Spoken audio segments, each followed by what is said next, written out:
Invalid Sacrament of Penance of the Heretics, the Holy See Canons of Anathema, 18 March, 2024 Anno Domini.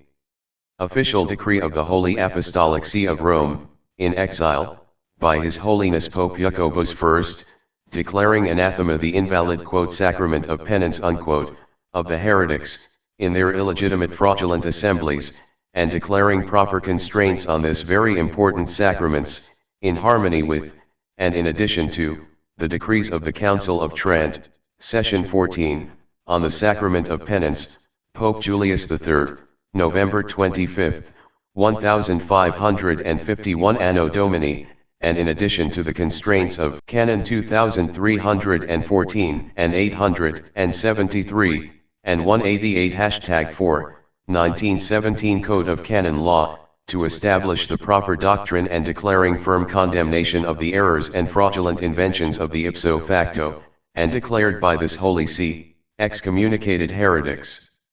But if anyone would have the temerity to try to refute, contradict, oppose in any way, and or to deny as infallible and valid in perpetuity, this our present apostolic decree, let him understand that by doing so he or she will incur the wrath of God Almighty and of the Apostles St. Peter and St. Paul. Given from our present exile, away from our rightful place in the Vatican City, in the 4th year of our visible pontificate, on the 18th day of March, 2024 Anno Domini.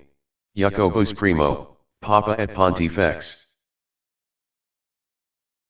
Montage of video excerpts of the proofs of heretical statements of the main protagonists of various heresies, including heretical denial that the non-Catholic pro-communist Novus Ordo sect of Satan is not Catholic Church nor Catholic, and of the Sedevacantist heretics who deny that God has provided his true vicar the valid and true Pope, to have potential mercy on those who would still reconsider and convert from their heretical opinions and who would ask to be admitted into the bosom of the Roman Catholic Church, outside of which there is no salvation.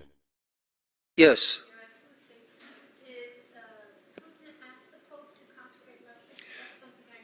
Yes. Did Putin, Vladimir Putin, ask to consecrate Russia to the Immaculate Heart of Mary? In other words, did Putin ask the Pope to?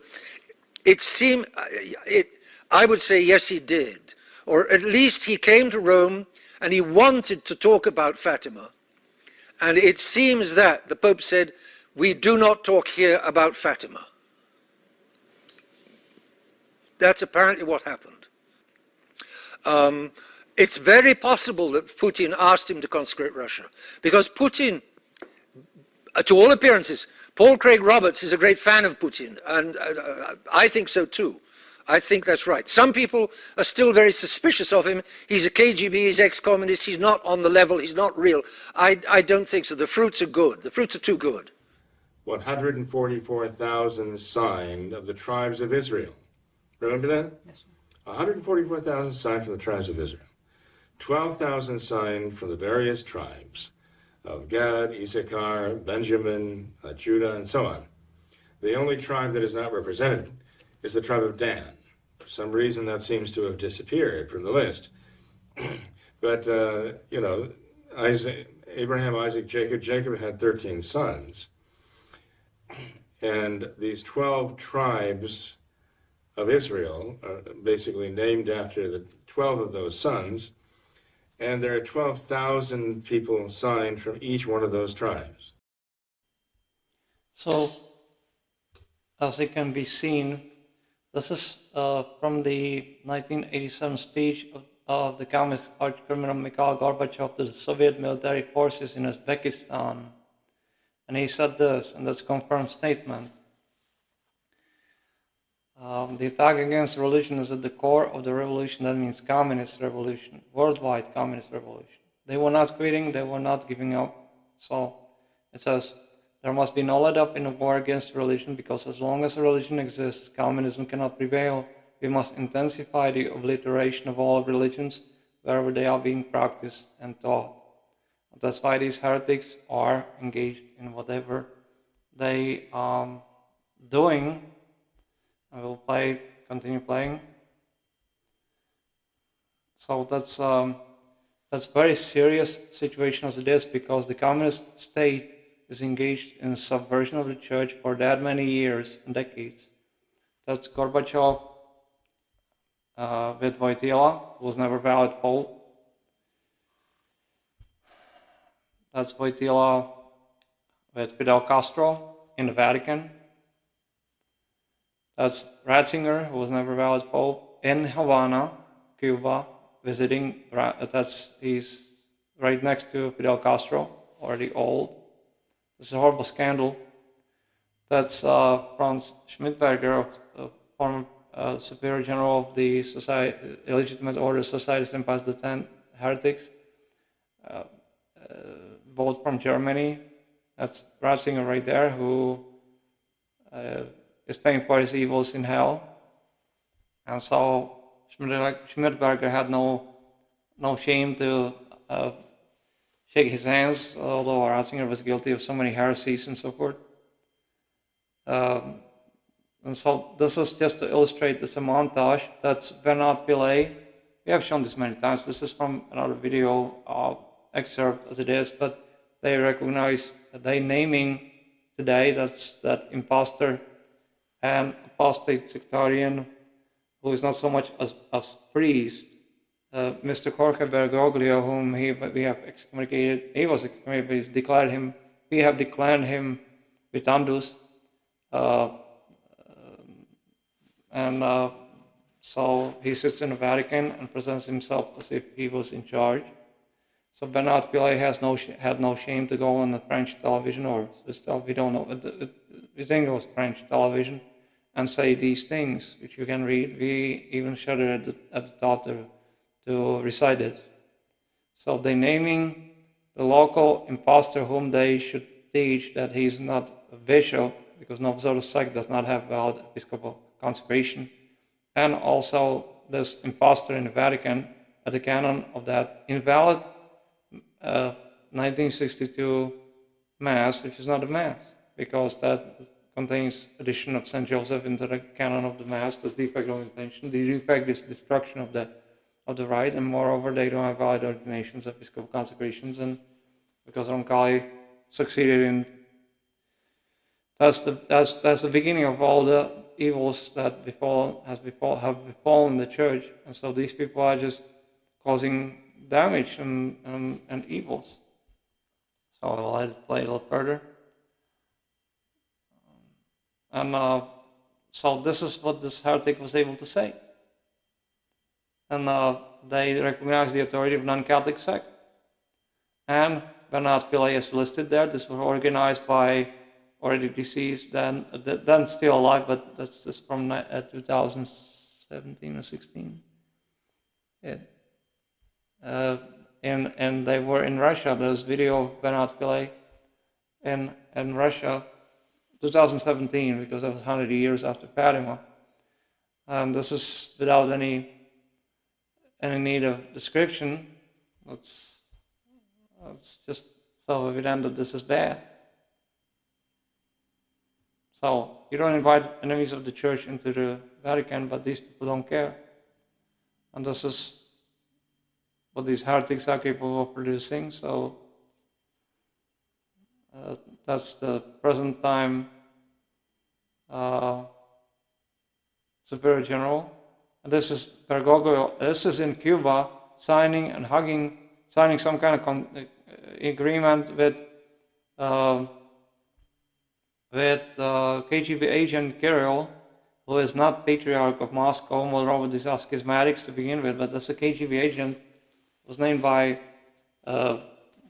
Soviet bloc defector Yon Mihai Pasepa, that and he wrote about it that his name was Mikhailo. He even mentioned the code name that the KGB used for this agent, that he was there active for the KGB and so forth. So he's hugging Bergoglio there, and that's in Havana, Cuba. That's the Cuban flag right there. And they met there and signed some kind of agreement which is invalid and not in the name of the church. Both of them are heretics and outside the church and so forth. So that was not the Holy Ghost working.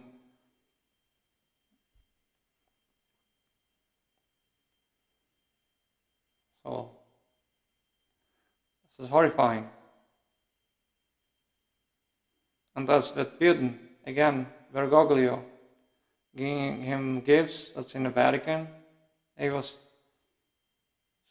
supposedly there reportedly at least 6 times. So, well, that's where we are today. This is the non-Catholic sect using the church property to causing this kind of scandal. And this impostor is causing these kind of evils.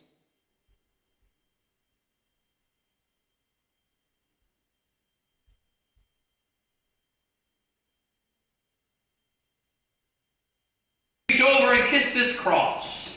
The Teigitur, Clementissime Pater, the most clean, the most wonderful Father.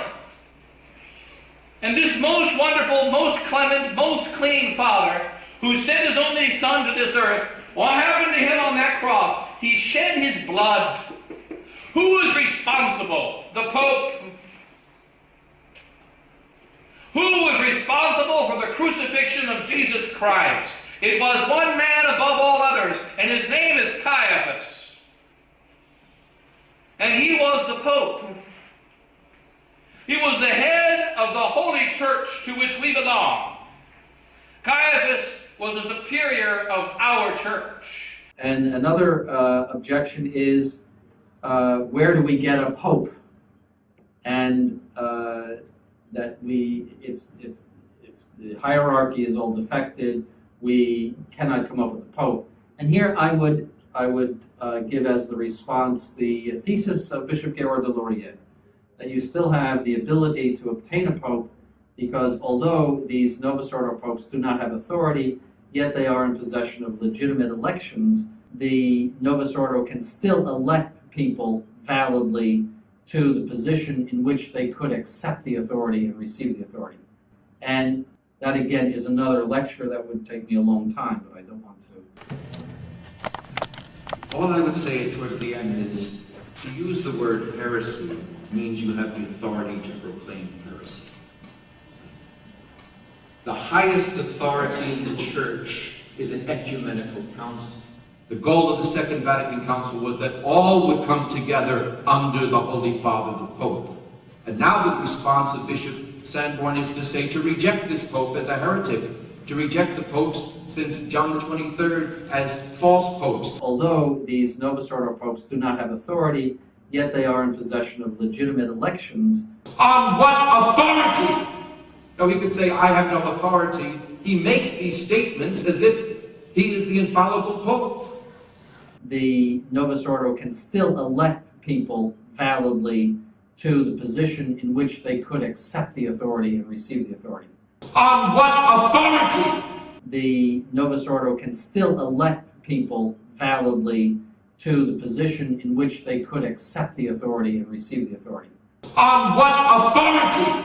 On what authority? On what authority? The highest authority in the Church is an ecumenical council. The highest authority in the Church is an ecumenical council. This is just to show that these are all enemies of the Church. They have no intention to teach the truth. They are all heretics and opposite the apostate sectarians. None of them is true Catholic. Stay away from all they publish, as these are servants, every single one of them, of the devil. And that's why you cannot be absolved by them. And what this Sanborn was saying is just outrageous. And there was a debate between him and this layman, apostate, and that was, we have forgotten the name, Gallican heresy. The highest authority in the Church is the authority of the Sovereign Pontiff, not of the Council. Because the Council has, that's a matter of canon law also, and church law as it is. No, there's no higher authority than those who possess the keys to the kingdom of heaven. That means the valid and true Sovereign Pontiff. The Council is subject to the Pope, and Pope has to ratify the decrees. He has to sign them in order for them to take effect. Otherwise, they are still not binding in conscience. His name was Pastigi. some kind of sectarian professor or something in Michigan or somewhere there in the United States. And so he was yelling at Sanborn, and Sanborn was just promoting his own ideas. And so this is where we are. And so those who do not wish to convert, they will have to pay to God for it, and they will have to render serious account. And so we will go to our publication today, what needs to be said on the subject of this Sacrament of Penance. So today we would like to address the subject that we have already addressed in our publications on the Sacrament of Penance,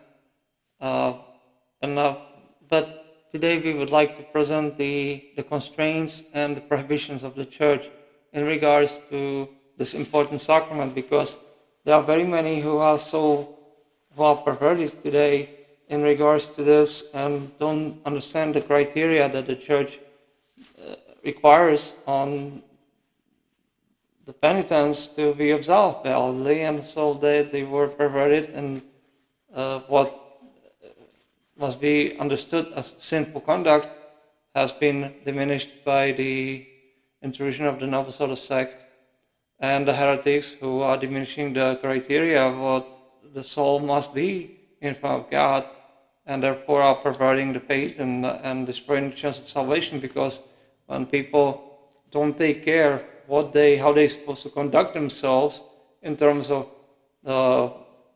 their profession of the Catholic faith, which is nothing else but Catholic tradition, that means also includes the conduct in terms of morals, Catholic morals, and so forth.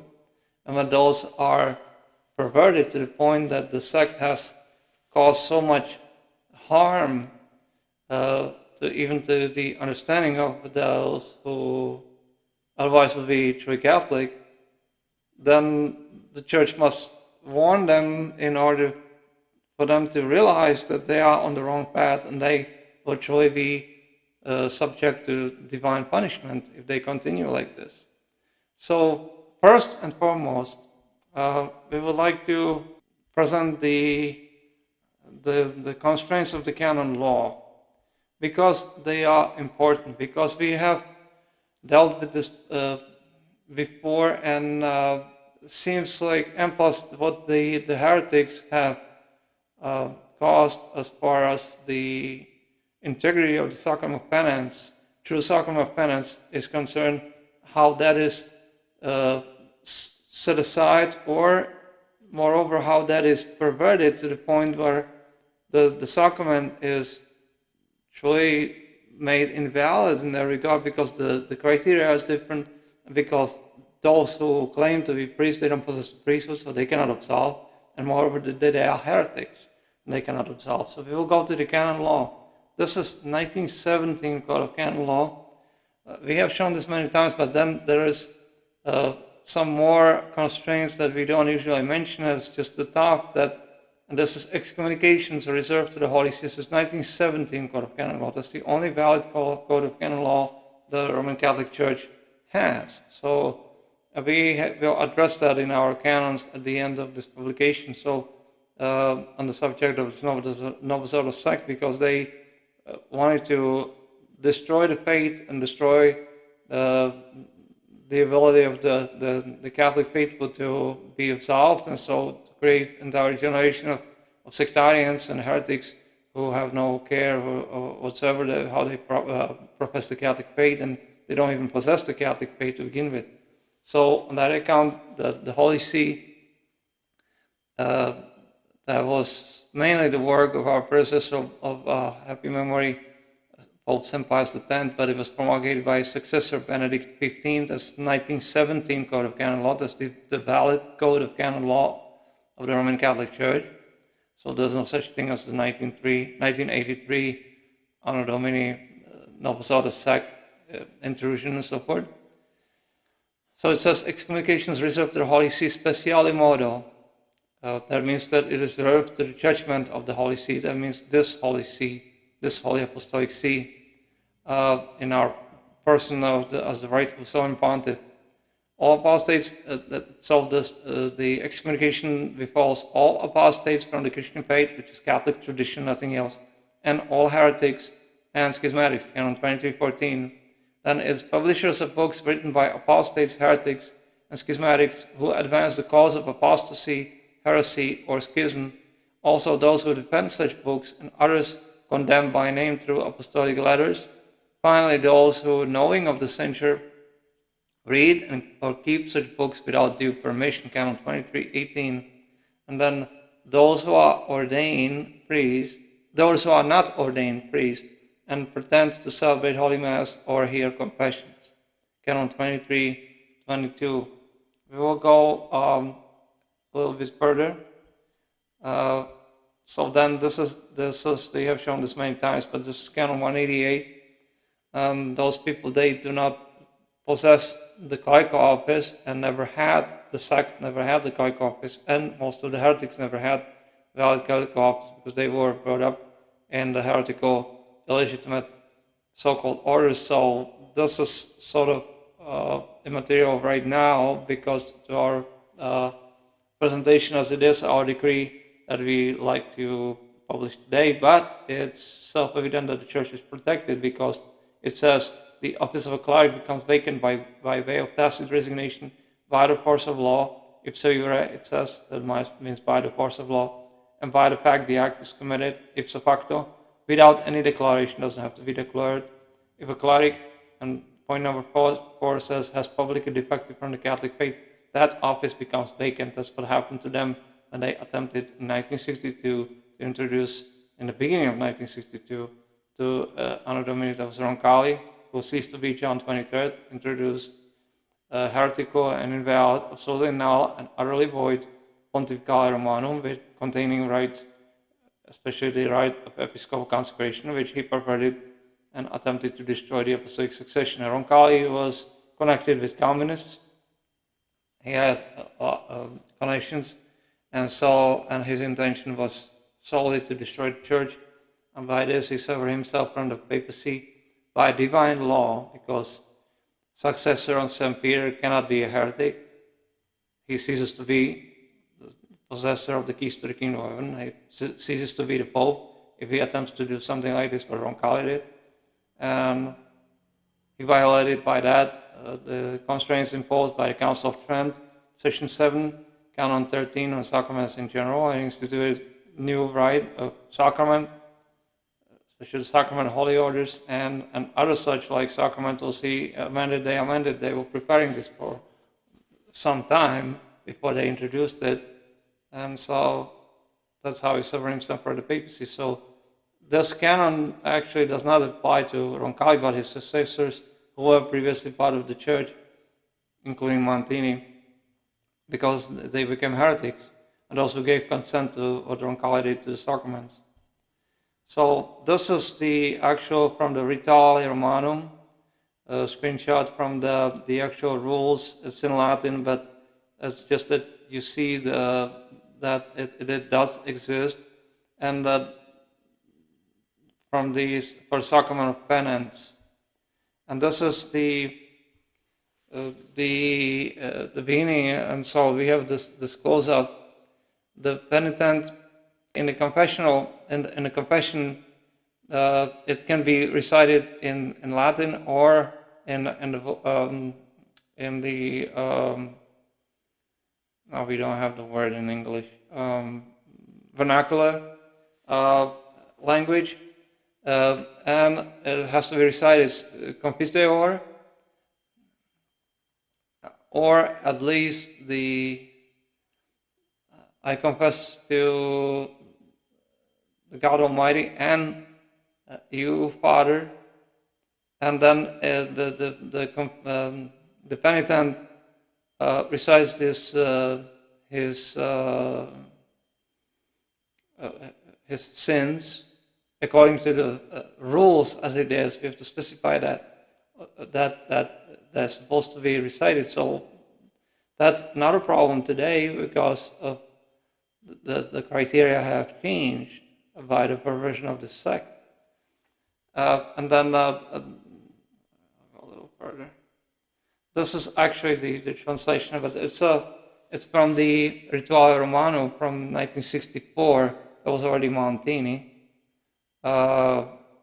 You can read especially, but the translation is correct because it says that the penitent says the Confiteor either in Latin or in the vernacular, or at least the following words: I confess to Almighty God and to you, Father. You have said. Next, he confesses his sins in detail, being aided whenever necessary by the priest and so forth. So this is, then that's the Confiteor right here, and this is the actual form of absolution, and this is something that is on the page. That's actually a screenshot of photos from that page of the Rituale Romanum, 1890 something, Anno Domini Rituale Romanum, early 1900s. So it's fairly old what we have, but that's what the church uses, and so it has to be Confiteor. There's no such thing as act of contrition, what they have. So we will go to this. That's St. Thomas Aquinas, Summa Theologiae, Supplementum, question 38, Article 2, whether heretics and those who are cut off from the church can confer orders. But then it says, by the very fact that a person communicates in the sacraments with a heretic who is cut off from the church, he sins and thus approaches the sacrament insincerely and cannot obtain grace, and so forth. And then in the yellow, it says, that's to our purpose today, it says the effect of absolution is nothing else but the forgiveness of sins which results from grace, and consequently a heretic cannot absolve, as neither can he confer grace in the sacraments. Moreover, in order to give absolution, it is necessary to have jurisdiction, which one who is cut off from the church has not. Without that jurisdiction, that means the faculty, what is called, one cannot be, the person heretic cannot absolve, he's cut off from the church. Plus, it's very dangerous to attempt to go to heretics for confession, because even if a person is certain that heretic is through a priest and higher, which today would be very hard to establish because they would have to be very old in the 90s. I don't think there's any true bishop living at this point, because that perversion has taken place so far back, and that so it's really that the church is in the catacombs as it is, but the some of the old ones, they still are, if they are heretics, if they were to ordain, it would have to be before Roncalli started perverting everything, so it would be before 1958. Plus minus, we don't know exactly what they were doing. It's very hard to determine. We have to be investigated individually. But if such a person still lives, that's another point. Then it's still inadmissible to go to such a person for absolution, because that person is a heretic. They either remained with the Novozoro sect or became part of it, or they were silent and they gave consent to these changes. So regardless, you cannot give consent to heretical changes, attempted destruction of the sacraments, and remain in the church. So this is Canon 873, 1917 Code of Canon Law, and this is from actually on Sacrament of Penance. So we will read it. In the Sacrament of Penance, the faithful who are properly disposed receive pardon of the sins they have committed after baptism by a judicial absolution of a legitimately appointed priest. That's when it testifies to the faculty as it is. And then it says, a priest only is the minister of the sacrament, Canon 871. Besides the power of orders, there is the power of jurisdiction, either ordinary or delegate, necessary, required in the minister for valid absolution from sins. Ordinary jurisdiction for the hearing of confessions in the Holy Church have, besides the Roman Pontiff, also the cardinals, and in their respective territory, the local ordinaries, the pastor, and others will take the place of pastors.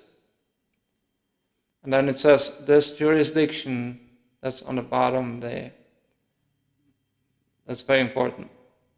This jurisdiction ceases with the loss of office, according to Canon 188, and by incurring excommunication and suspension from office and interdict after a declaratory or condemnatory sentence of the ecclesiastical judge, Canon 873. So that means that the actual,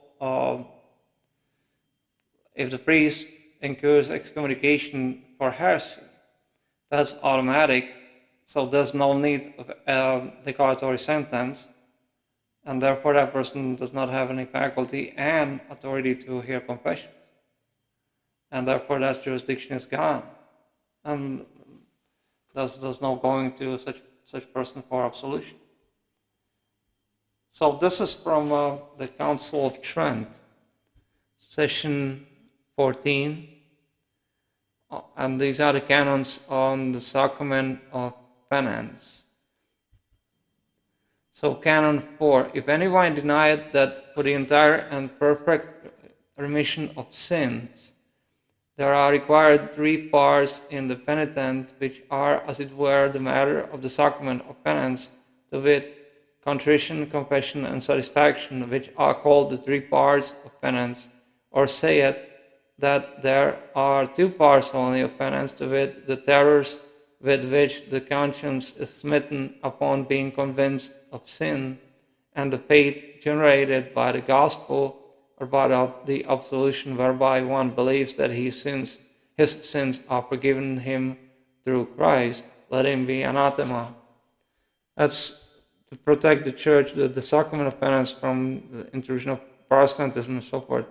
And thus, that's Canon 6, if anyone denied either that sacramental confession was instituted or is necessary to salvation of divine right, or said that the matter of confessing secretly to a priest alone, which the Church had ever observed from the beginning and doth observe, is alien from the institution and command of Christ, and is a human invention, let him be anathema. And so we go a little further. This is on the subject of perfect contrition. That's Council of Trent, session 14, 25th November 1551, Anno Domini Julius III was the Pope at that time. And it says, this movement of contrition was at all times necessary to obtain the pardon of sins, and in one who has fallen after baptism in them, it then at length prepares for the remission of sins. When it is united with confidence in the divine mercy and with the desire of performing the other things which are required for rightly receiving the sacrament. Wherefore the Holy Synod, that means Council of Trent, declares that this contrition contains not only a cessation from sins and the purpose and the beginning of a new life, but also a hatred of the old, agreeably to that saying, cast away from you all your iniquities, wherein you have transgressed, and make to yourself a new heart and a new spirit. The Synod teaches, moreover, that although it sometimes happens that this contrition is perfect through charity and reconciles man with God before this sacrament be actually received, the Sacrament of Penance, the said reconciliation, nevertheless, is not to be ascribed to that contrition independently of the desire of the sacrament which is included therein. What does it mean? That means that the actual contrition is granted by God, and it's called perfect contrition, and on that account the penitent receives that absolution from sins by God, because it results from grace. What is necessary, what the Council of Trent teaches, and it's very important to observe this, is that the desire of that sacrament must be there. That means that person has to be true Catholic, because otherwise anybody could claim to obtain it who is not Catholic, which is impossible, obviously. So the Church, the Council of Trent protected that doctrine as it is, so that it's obviously open only to, and this is not something that one should consider, because that could involve, that it's just how it happened. They describe how it happened in the soul, that God may pardon that soul upon that detestation of sin, because it's so great, but it's a gift of God. It's not something we can obtain ourselves.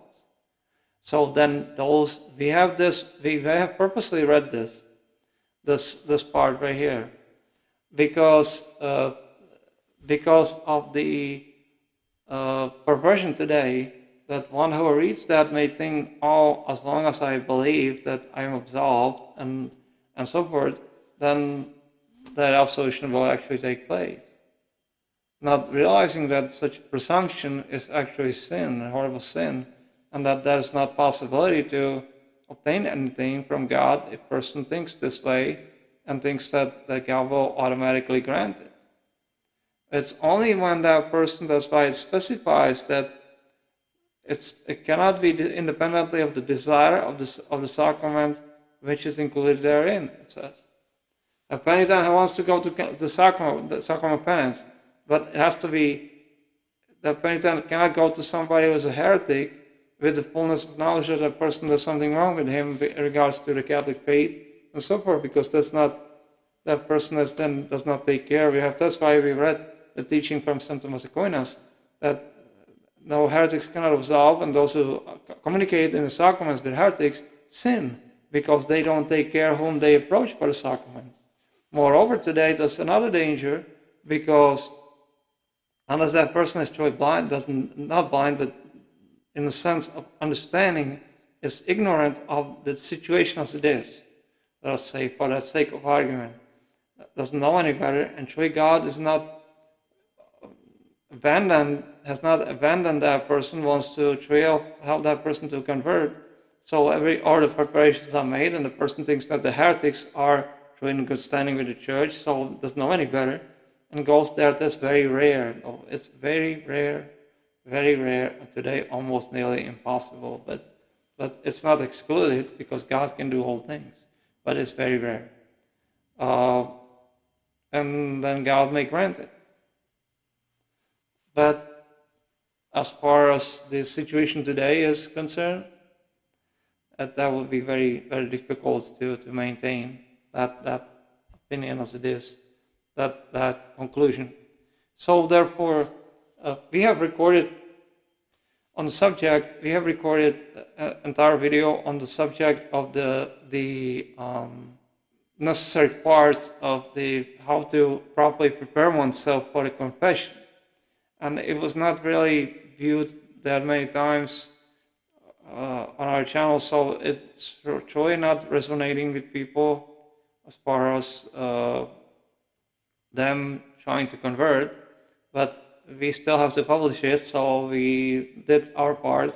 So we will go directly to the canons as they are, just right here, of this publication. This is just the inscription so that it's complete. And but if anyone would have the temerity to try to refute, contradict, oppose in any way, and or to deny as infallible and valid in perpetuity this our present apostolic decree, let him understand that by doing so he or she will incur the wrath of God Almighty and of the apostles, St. Peter and St. Paul, and so forth. So then we go to Canon 1.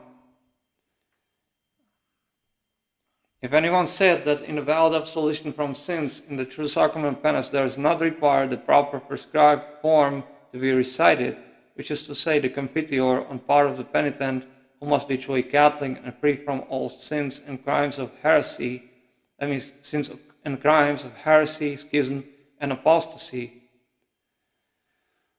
We have to pause here, unless that person comes to us and has petitioned the Holy See for to be absolved of those sins of heresy. or that is received from heresy, which again the required part is to go through the abjuration of heresy, which is a ceremony. So it has to be done, and it's really important to follow this procedure, and in order to be admitted into the bosom of the church. So, crimes of heresy, schism, and apostasy. Unless the priest has true faculty from the Holy See to absolve from crimes of heresy, etc., which we have to specify today, we have not granted that faculty to anybody.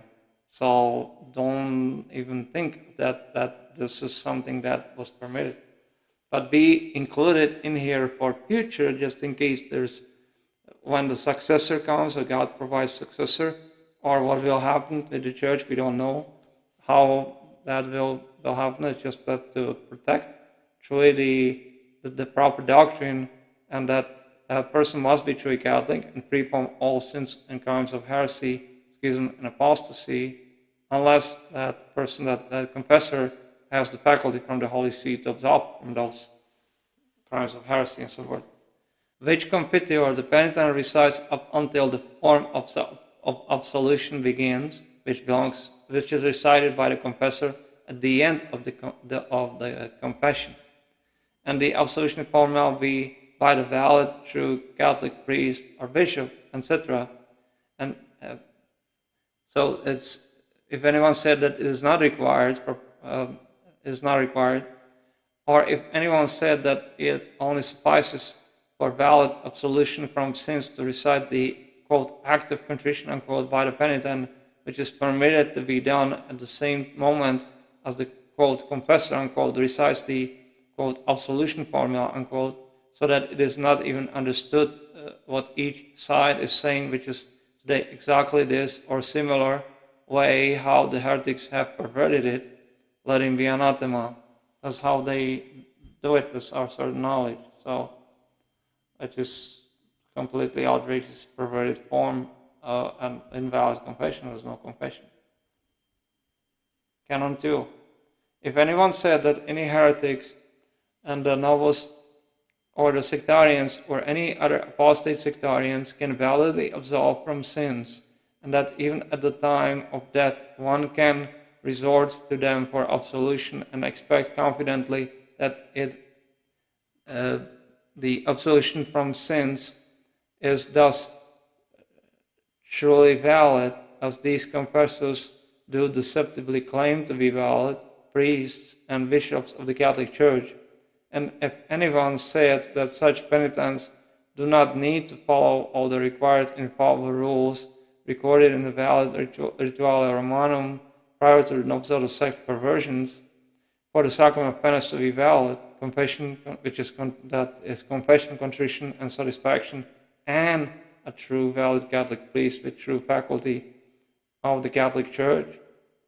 And if anyone said that it is not necessary to be obedient to all the constraints of the Catholic faith and morals, which the Catholic Church has always upheld and does uphold in the papal documents and decrees, and in the only valid 1917 Domini Code of Canon Law, which exclude all the heretical false doctrines and new quote laws unquote of the Novus Ordo sect and their fraudulent or deceptive interpretation as interpreted by the Novus Ordo apostate sectarians and the heretics of SSPX, SSPX MC, SSPV, Society of St. Pius V, and the Servacantis heretics, or any other heretics claiming to be quote Catholic unquote, let him be anathema.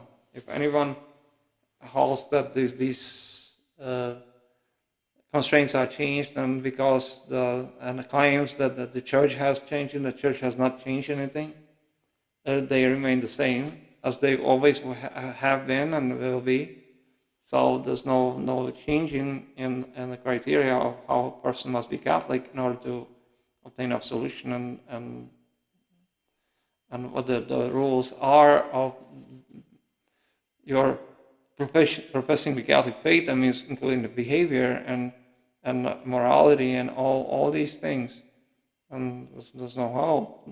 That person is anathema. That means cursed, excommunicated.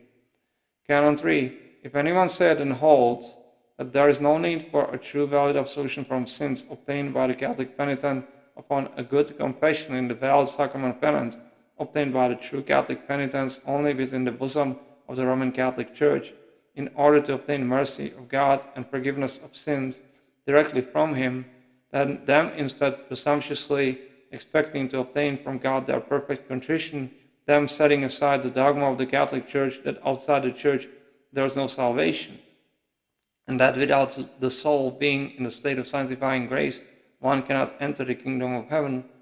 If anyone said that there is no need for it, let him be anathema. He's cursed, excommunicated. Canon 4.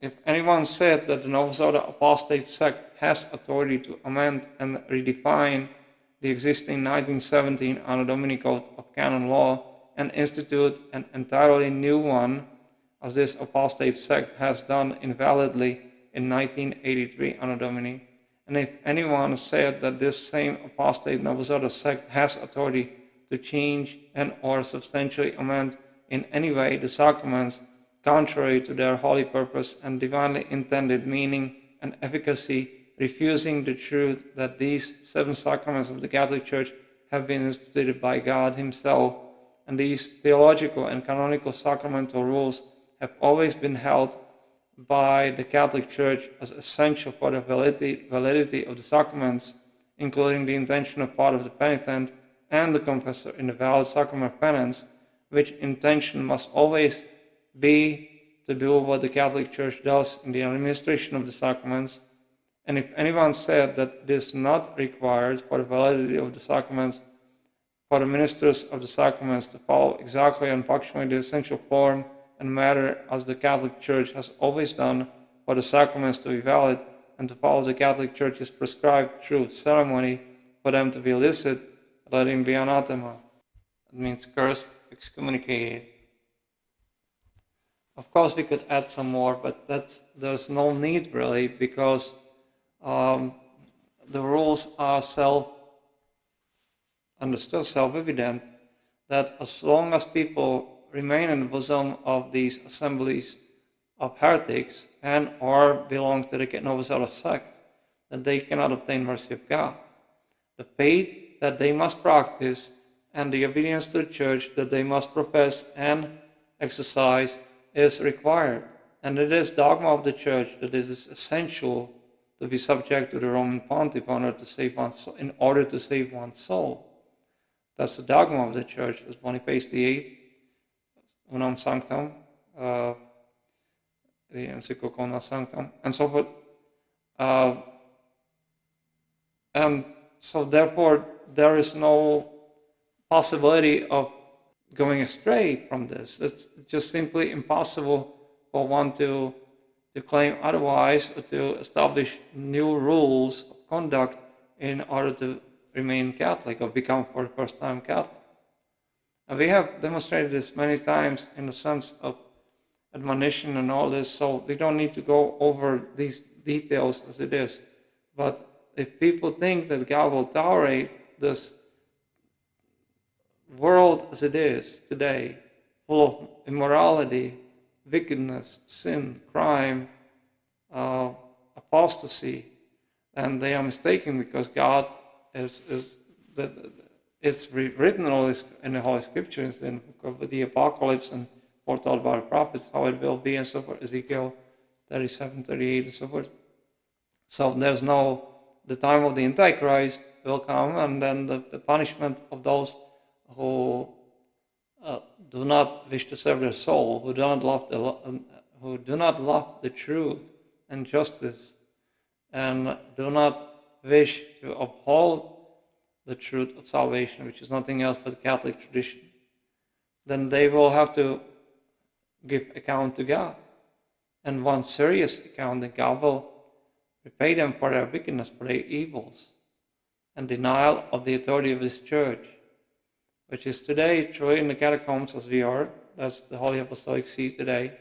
And so if people think that they can just plainly disobey God and think that they can continue in the life of sin, that they are mistaken. but that we are required by divine law, by the constraints of our apostolic office, to publish these things, these condemnations and these decrees that need to be published. It's for the protection of the souls that in themselves would see the light of the truth and finally realize that they are on the wrong path and that they need to amend, that in order for them to be saved, and they have to believe that this is truly, this Holy Apostolic See is truly the Catholic Church, and that they themselves are outside the Church.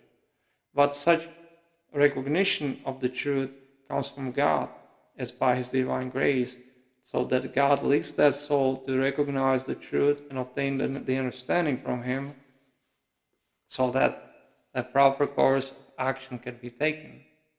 But those whom our Lord foresees that they will not cooperate with those graces, they will not be helped. And God foresees them how they will react to it. And there are very many today, they are like this, that they couldn't care less.